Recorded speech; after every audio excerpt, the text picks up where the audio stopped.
July August আন্দোলন দমনে আইনশৃঙ্খলা বাহিনীকে প্রাণঘাতী অস্ত্র ব্যবহার করে ছাত্র জনতার উপর নির্বিচারে গুলি চালানোর সরাসরি নির্দেশ দেন শেখ হাসিনা।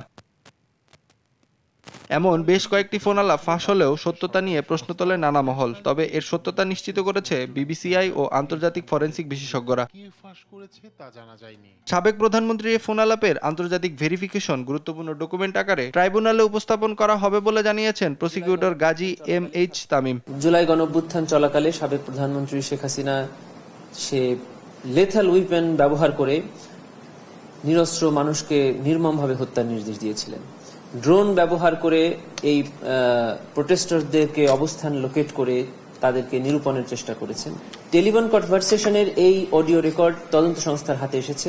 তদন্ত সংস্থা যথাযথ কর্তৃপক্ষের নিকট থেকে তার ভেরিফিকেশন করে দেখেছেন যে এটা জেনুইন, এটি আসামি শেখ হাসিনার ভয়েস। আমরা সেটিকে বিচারের জন্য ট্রাইব্যুনালে উপস্থাপন করেছি। বৃহস্পতিবার শেখ হাসিনা সহ ৩ আসামির বিরুদ্ধে মামলার অভিযোগ গঠনের বিষয়ে আদেশ দেবেন ট্রাইব্যুনাল। অভিযোগ গঠন হলে মামলার বিচার কাজে এ অডিও গুরুত্বপূর্ণ প্রমাণ হবে বলে জানান প্রসিকিউশন। নাঈম আফসান, দেশ টিভি, ঢাকা।